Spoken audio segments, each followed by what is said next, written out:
मेरे हुजूर हजरत मसरूर जिंदाबाद। मेरे हुजूर हजरत मसरूर जिंदाबाद। हक ने किया है। Bismillahirrahmanirrahim. Assalamualaikum warahmatullahi wabarakatuh. Para peserta pelatihan dai yang saya muliakan, pada kesempatan yang baik ini, insya Allah Ta'ala, saya akan menyampaikan satu materi pelatihan dai terkait dengan memahami teologi kenabian.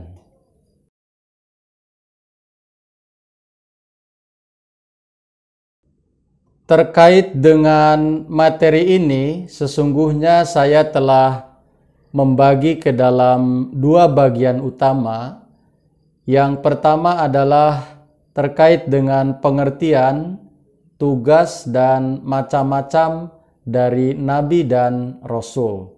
Kemudian bagian kedua berkenaan dengan pendiri Jemaat Ahmadiyah Hadrat Mirza Ghulam Ahmad alaihi salam. Dan yang akan dibahas pada bagian kedua ini adalah terkait dengan kedudukan, kemudian jenis kenabian, dan istilah-istilah kenabian yang disandang oleh pendiri Jemaat Ahmadiyah.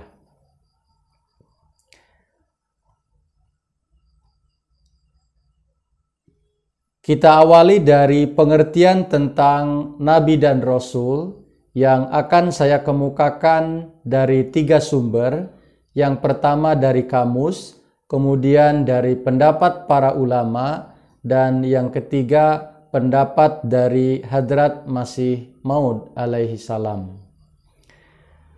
Kalau kita memperhatikan pengertian Nabi dari sisi kamus, ya, misalnya saya ambil dari kamus Al-Munawir dan kamus Al-Munjid, dua-duanya menyebutkan bahwa Nabi adalah seorang laki-laki yang menerima kabar dari Allah Subhanahu wa Ta'ala.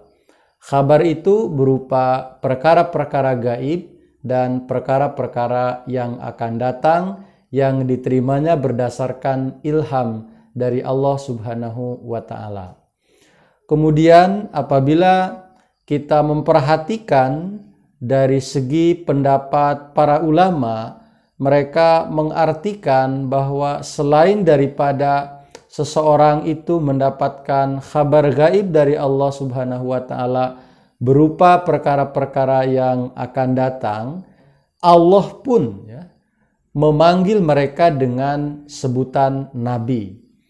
Nah, misalnya sangat jelas sekali disebutkan oleh Imam Abdul Wahab Asy'arani dalam Al-Yawaqit wal Jawahir, bahwa jika engkau bertanya apakah hakikat Nabi, maka jawabannya ialah bahwa Allah Subhanahu wa Ta'ala memanggil seseorang dengan firman-Nya, "Engkau Rasulku, dan aku telah memilih engkau untuk urusan diriku."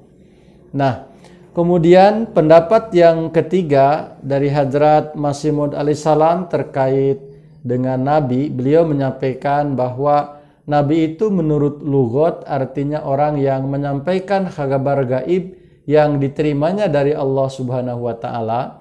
Begitu pula Nabi itu seharusnya Rasul juga.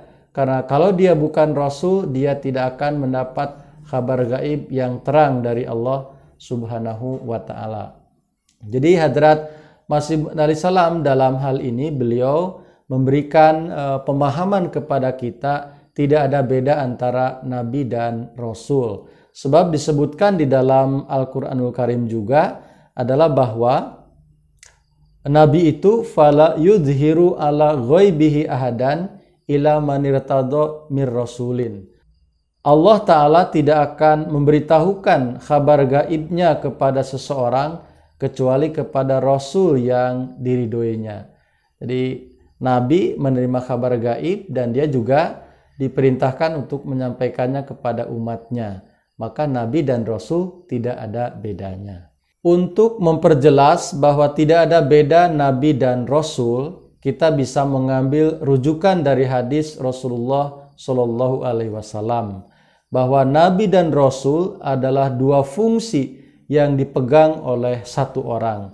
Sebagaimana Rasulullah SAW pernah berdialog dengan salah seorang sahabat beliau, disebutkan dalam hadis Sahih Muslim. Dialognya kira-kira demikian. Fakultu lahu Rasulullah SAW ma anta qala ana nabiyun fakultu wa ma nabiyun qala arsalani Allahu azza wa jalla. Pada suatu hari Amr bin Absah As-Salami bertanya kepada Rasulullah, katanya, siapakah engkau? Kata Rasulullah SAW, saya Nabi. Kemudian katanya lagi, apakah itu Nabi? Jawab Rasulullah SAW, saya diutus oleh Allah Azza wa Jalla. Ini Sahih Muslim jilid 1 halaman 307. Jadi jelas sekali Bapak Ibu hadirin sekalian yang dimuliakan Allah Ta'ala. Jadi tidak ada beda antara Nabi dan Rasul. Dari pengertian yang sudah disampaikan tadi, seorang Nabi adalah seorang laki-laki yang menerima kabar gaib dari Allah Subhanahu wa Ta'ala berupa perkara-perkara yang akan datang atau perkara-perkara gaib yang tidak mungkin diketahui oleh orang-orang biasa. Tetapi selain daripada itu, Allah menyebut mereka dengan sebutan Nabi untuk urusan-urusan Allah Subhanahu wa Ta'ala. Jadi seandainya sekalipun orang itu banyak menerima ilham berupa perkara-perkara gaib, tetapi Allah Subhanahu wa Ta'ala tidak memanggilnya Nabi, maka dia bukan Nabi. Jadi jelas sekali menunjukkan kepada kita sekalian bahwa tugas mengutus Nabi adalah urusan Allah Subhanahu wa Ta'ala. Tugas kita adalah mengimani Nabi yang diutus oleh Allah Ta'ala. Kalau Nabi itu benar, maka Allah Ta'ala akan dukung. Dan kalau Nabi itu tidak benar, maka sesuai dengan surah Al-Haqqah disebutkan bahwa Allah Ta'ala sendiri yang akan menghukum mereka. Allah Ta'ala akan memutus urat nadi jantungnya. Jadi tidak usah khawatir, Nabi palsu pasti Allah Ta'ala yang akan menghukumnya dan tidak mungkin memperoleh kesuksesan besar. Selanjutnya kita akan masuk kepada tugas Nabi dan Rasul yang telah disebutkan di dalam ayat-ayat Al-Quranul Karim, dan terakhir saya mengambil sumber dari kitab Mufradat Ar-Raghib atau Imam Ar-Raghib. Yang pertama, bahwa tugas Nabi adalah mengenalkan Allah kepada manusia, kemudian mengajarkan rahasia firman-firman Allah Subhanahu wa Ta'ala. Dan yang ketiga, tugas Nabi adalah menyelamatkan manusia dari perselisihan. Yang keempat, tugas Nabi adalah menegakkan agama Allah Subhanahu wa Ta'ala di muka bumi ini. Yang kelima, tugas dari seorang Nabi adalah memberi kabar gembira kepada orang-orang yang beriman. Tidak ada reward dan punishment ya. Kalau Nabi itu adalah bertugas untuk menyampaikan kabar gaib kepada manusia berupa kabar-kabar gembira, salah satu di antaranya. Kemudian menjadi suri teladan dalam hal akhlak, perilaku, ibadah, dan istiqomah. Kemudian Nabi adalah bertugas untuk mengajarkan kitab hikmah dan cara mensucikan diri. Kemudian yang kedelapan, tugas Nabi adalah menjadi rahmat bagi umat manusia. Ya tentu saja pada zaman ketika Nabi itu diutus pasti dia akan menjadi rahmat. Kemudian yang kesembilan adalah Nabi bertujuan untuk mengajarkan tujuan daripada penciptaan manusia di dunia. Kemudian yang selanjutnya, Nabi adalah bertugas untuk menyampaikan amanat Tuhan ya kepada umat manusia. Yang ke-11 atau yang ke-12, tugas Nabi adalah memisahkan golongan yang baik dari yang buruk. Dan selanjutnya, tugas Nabi adalah sebagai duta perdamaian antara Allah dengan hambanya. Ini terdapat di dalam kitab Mufradat Imam Ar-Raghib. Hadirin pemirsa yang dirahmati Allah Subhanahu wa Ta'ala, kalau kita memperhatikan ke-13 tugas Nabi dan Rasul yang telah disebutkan tadi, semuanya ternyata mengajak kita kepada kebajikan. Oleh karena itu, kehadiran seorang nabi di tengah-tengah kita merupakan rahmat bagi kita, bukan sebagai azab. Selanjutnya kita akan memasuki kepada materi tentang klasifikasi nabi dan rasul. Klasifikasi yang akan saya kemukakan ini tidak berdasarkan pemikiran secara serampangan, tetapi saya landaskan pada keterangan daripada Al-Qur'anul Karim. Misalnya saja di dalam surah Al-Baqarah, Allah Subhanahu wa taala berfirman, ya, artinya saja supaya mempercepat waktu penyampaian ini, Rasul-Rasul itu kami lebihkan sebagian dari mereka atas sebagian yang lain. Di antara mereka ada yang Allah berkata-kata langsung dengan dia, dan sebagiannya Allah meninggikan beberapa derajat. Nah, jadi Nabi itu tidak sama.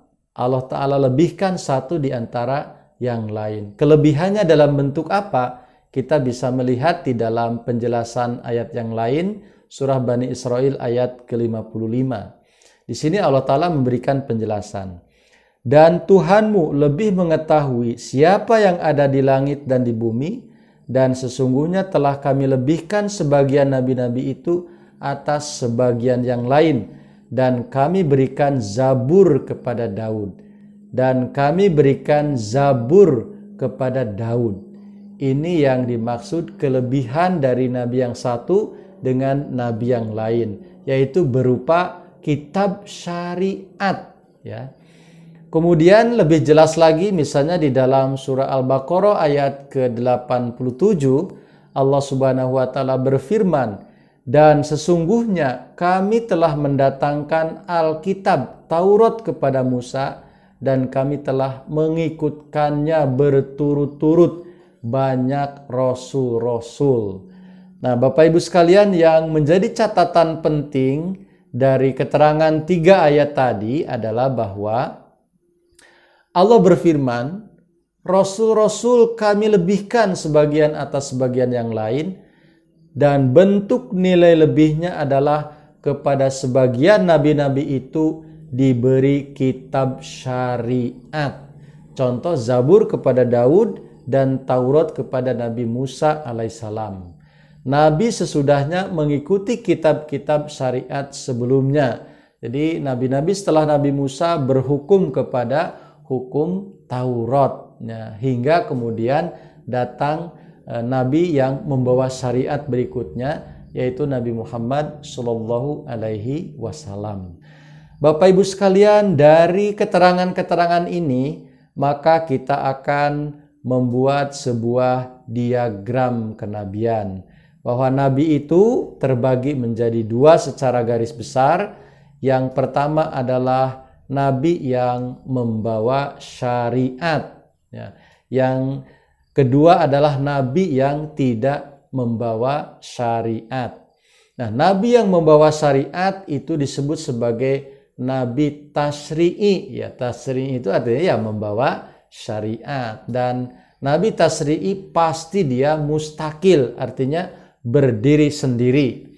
Nah, kemudian nabi yang tidak membawa syariat disebut sebagai nabi ghairi tasri, dan nabi ghairi tasri ini adalah jenis kenabiannya ada yang mustakil, jadi tidak harus mengikuti nabi sebelumnya, sekalipun nanti dia berhukum kepada kitab syariat sebelumnya, tetapi tidak ada syarat harus ada ketaatan dulu baru dia diangkat menjadi nabi.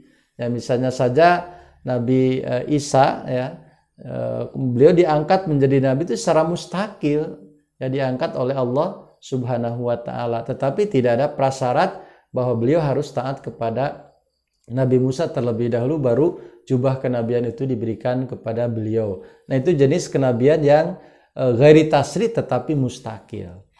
Nah, kemudian jenis ghairi tasri, ghairi mustakil. Jadi sudah tidak membawa syariat, tidak bisa berdiri sendiri. Jadi harus ada ketaatan terhadap nabi syariat sebelumnya.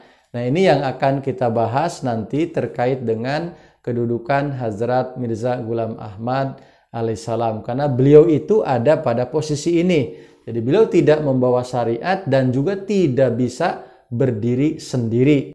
Selanjutnya kita akan memasuki pada bagian kedua dari materi ini, yakni terkait dengan pendiri Jemaat Ahmadiyah, yakni Hazrat Mirza Ghulam Ahmad alaihissalam, yang diyakini oleh Jemaat Ahmadiyah bahwa beliaulah Al-Masih atau Al-Mahdi Mau'ud yang dijanjikan kedatangannya oleh Rasulullah Shallallahu Alaihi Wasallam.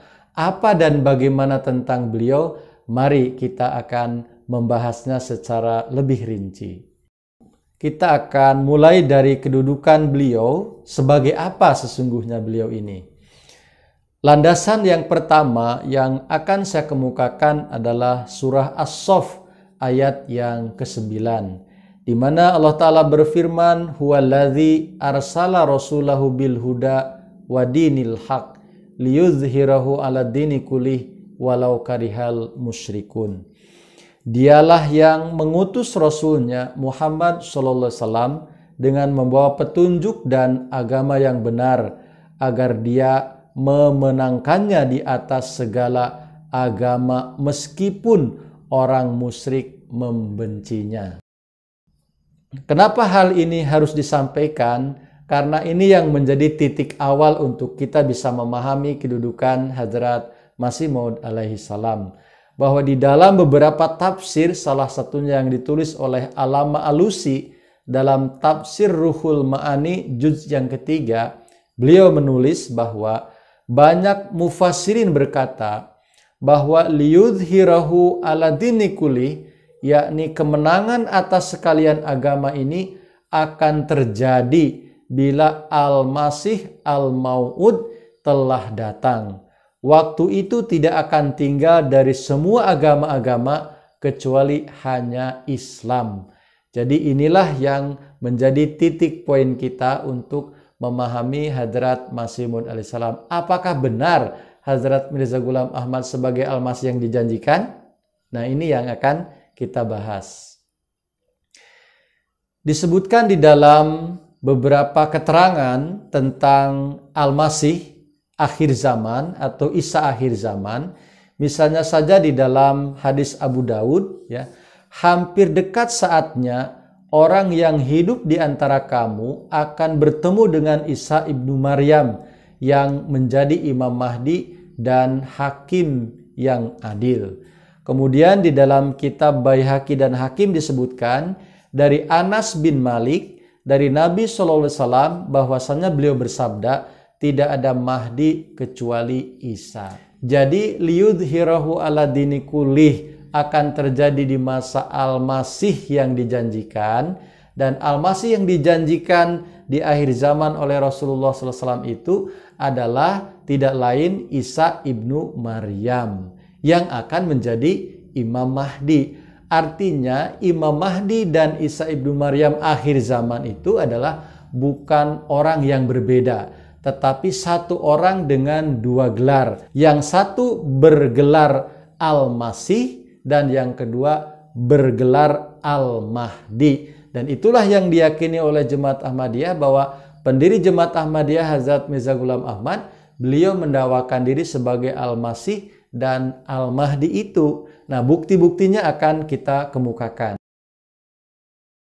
Wahyu yang diterima oleh pendiri Jemaat Ahmadiyah sebagai Isa akhir zaman bisa kita dapati yang pertama di dalam kitab Atmamul Hujah halaman ketiga.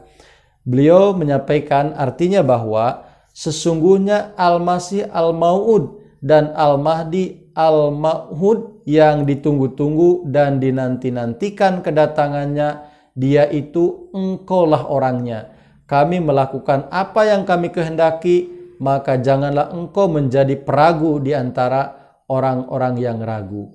Jadi wahyu ini diterima oleh Hadrat Masih Maud alaihissalam, dan Allah Ta'ala dalam wahyu ini menunjuk bahwa Al-Masih Al-Mau'ud, Al-Mahdi Al-Mau'ud yang dijanjikan kedatangannya adalah engkau orangnya. Jadi jelas sekali Allah Subhanahu wa Ta'ala dalam hal ini memposisikan Hadrat Mirza Ghulam Ahmad alaihissalam sebagai Al-Masih Al-Mau'ud yang dijanjikan. Nah, kemudian di dalam kitab Izalah Auham juga disebutkan, kami telah menjadikan engkau Al-Masih Ibnu Maryam. Nah, selanjutnya di dalam kitab Izalah Auham juga halaman 561, Hadrat Masih Maud alaihissalam menyampaikan bahwa Al-Masih Ibnu Maryam, Rasul Allah telah wafat dan engkau datang dalam jiwanya sesuai dengan janjinya.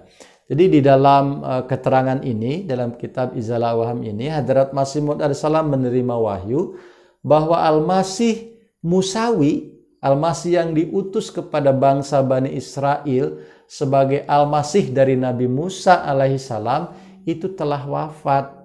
Dan Hadrat Masih Maud ditunjuk oleh Allah Ta'ala membawa spirit Isa untuk menghidupkan Islam bagi Nabi Muhammad SAW. Nah, kemudian di dalam khutbah ilhamiyah, Hadrat Masih Maud alaihissalam bersabda, beliau menerima wahyu yang bunyinya adalah, aku adalah cahaya kebenaran itu, dan aku adalah mujadid yang diperintah oleh Tuhan dan hamba yang ditolong, dan akulah Al-Mahdi Al-Ma'hud dan Al-Masih Al-Mau'ud yang dijanjikan.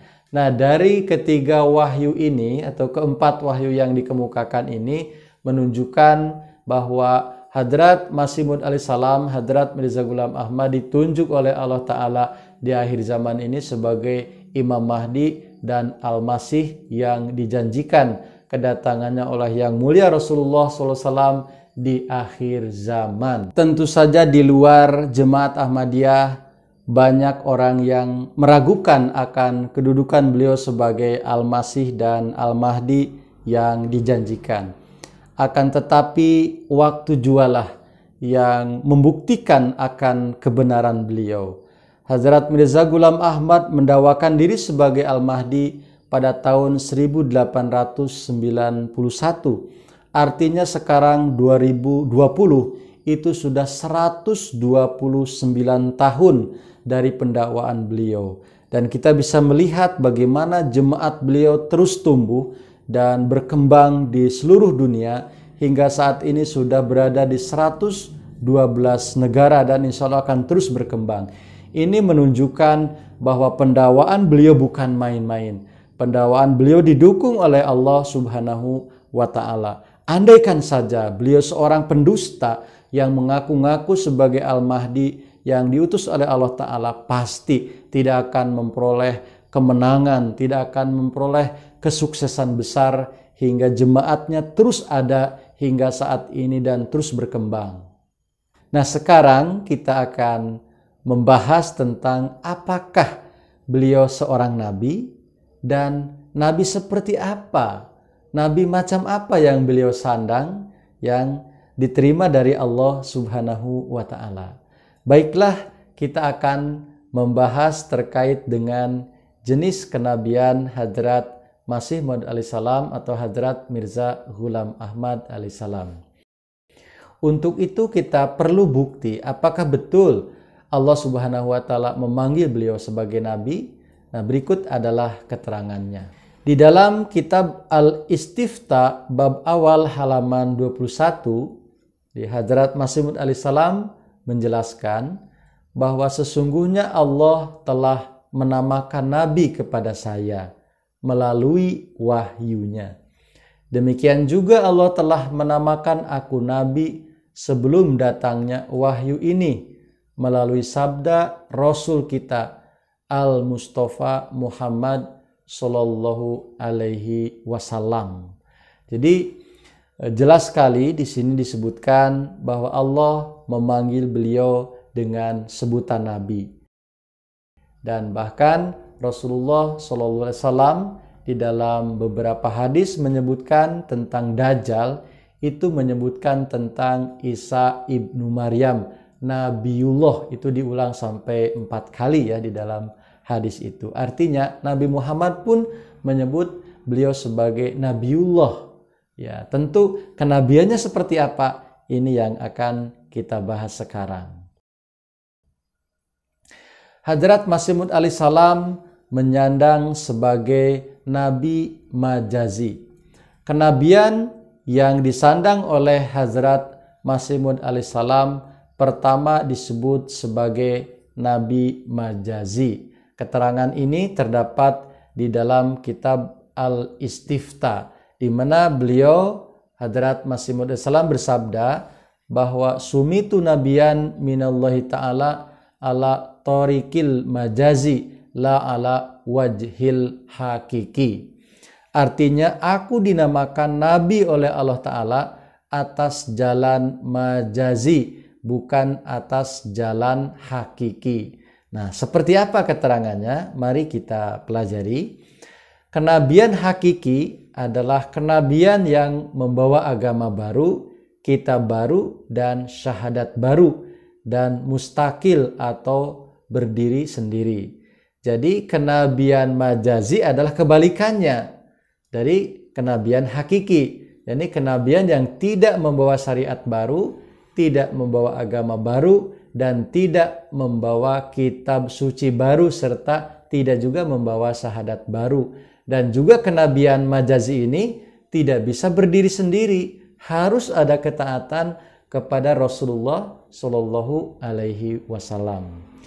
Kemudian yang kedua, Hadrat Masih Maud alaihissalam menyandang Nabi Ummati. Ya, Nabi Ummati ini keterangannya ada di dalam kitab Ruhani Khozain juz 22 halaman 154. Beliau bersabda, dengan jelas sekali gelar Nabi diberikan kepada saya, akan tetapi dari satu sisi saya adalah Nabi dan dari sisi lain saya adalah ummati. Jadi beliau adalah seorang Nabi dari umat Rasulullah SAW, menjadi Nabi karena menjadi umat Nabi Muhammad dan taat kepada Nabi Muhammad Sallallahu Alaihi Wasallam. Yang ketiga, Hadrat Mirza Ghulam Ahmad menyandang gelar sebagai Nabi Zilli. Apa itu Nabi Zilli? Ya, ini disebutkan di dalam kitab Al-Istifta juga. Beliau bersabda bahwa dan sesungguhnya Nabi kita Muhammad SAW adalah khataman nabiin. Tidak ada nabi sesudah beliau kecuali nabi yang disinari cahayanya, sehingga kedatangannya sebagai zil atau bayangan dari kehadirannya, dari kehadiran Nabi Muhammad Sallallahu Alaihi Wasallam. Jadi zil ini adalah nabi yang berada di bawah bayangan atau naungan, ya, lebih tepatnya adalah naungan. Jadi nabi yang berada di bawah naungan syariat Nabi Muhammad Sallallahu Alaihi Wasallam. Kemudian yang keempat, Hadrat Mirza Ghulam Ahmad menyandang gelar sebagai Nabi Buruzi. Ini keterangannya ada di dalam kitab Khutbah Ilhamiyah bab kelima halaman 50. Beliau menyampaikan bahwa dan dia Allah Subhanahu wa taala telah menjadikan saya sebagai buruzi atau cerminan dari khataman nabiin dan penghulu para rasul Muhammad Sallallahu Alaihi Wasallam. Bapak Ibu sekalian yang saya muliakan, itulah keempat gelar kenabian yang disandang oleh Hadrat Mirza Ghulam Ahmad alaihissalatu wassalam. Jadi beliau bukanlah nabi hakiki, ya, nabi yang membawa syariat baru, tetapi beliau adalah nabi majazi, nabi ummati, nabi zili, dan nabi buruzi. Setelah kita mempelajari secara keseluruhan dari awal sampai kepada tadi pengertian nabi yang disandang oleh Hadrat Masih Maud, maka sebagai kesimpulannya kita dapat menggambarkan teologi kenabian menurut Islam Ahmadiyah adalah sebagai berikut. Bahwa nabi itu dibagi menjadi dua, yaitu nabi yang membawa syariat, nabi tasri'i. Kemudian nabi tasri'i ini sifatnya adalah mustakil, dan istilah lain dari nabi tasri'i adalah nabi tasri'i, nabi hakiki, nabi mukalam, dan nabi tammah. Ya, semua ini artinya merujuk kepada nabi yang membawa syariat. Ya, contohnya adalah Nabi Adam, Nabi Nuh, Nabi Ibrahim, Nabi Musa, dan Nabi Muhammad Shallallahu Alaihi Wasallam. Ini ayat-ayatnya disebutkan ya, tidak mungkin saya bacakan. Kemudian jenis kenabian yang membawa syariat ini adalah sudah tertutup dengan kehadiran yang mulia Rasulullah Shallallahu Alaihi Wasallam. Nah, kemudian jenis kenabian yang kedua adalah kenabian ghairi tasri. Yang ghairi tasri ini ada dua jenisnya, yaitu ada yang mustakil dan ada yang ghair mustakil. Nah, kemudian kenabian seperti ini juga sudah tertutup ya, karena tidak mungkin lagi ada seorang yang mentaati seorang nabi di luar Rasulullah SAW akan menjadi nabi ya, tidak mungkin, dan ini sudah tertutup juga. Kenabian jenis mustakil ini telah tertutup setelah kedatangan Nabi Muhammad SAW, kecuali kedatangan kenabian ghairi tasri dan ghair mustakil. Surah Al-Fatihah dan An-Nisa ayat 69 atau 70. Nah, kemudian jenis kenabian ghairi tasri juga ada yang ghair mustakil. Jadi sudah tidak bawa syariat, tidak bisa berdiri sendiri. Ghairi tasri, ghair mustakil. Dan kenabian seperti ini istilahnya adalah kenabian umati, kenabian buruzi, kenabian zili, kenabian tabi'i, atau kemudian kenabian majazi. Dan kenabian jenis ini mungkin saja terbuka sesuai dengan kehendak Allah Subhanahu wa Ta'ala. Nah, karena harus ada ketaatan yang sempurna kepada kenabian Rasulullah Shallallahu Alaihi Wasallam. Jelasnya dengan mentaati Allah Subhanahu wa Ta'ala dan Rasulullah SAW dengan benar dan sempurna sampai mencapai kedatangan fanafi Rasul, sehingga dirinya menjadi mazhar atau bayangan dari Nabi suci Muhammad Sallallahu Alaihi Wasallam. Ikhlatika Izalah halaman ke-14 dan ke-17.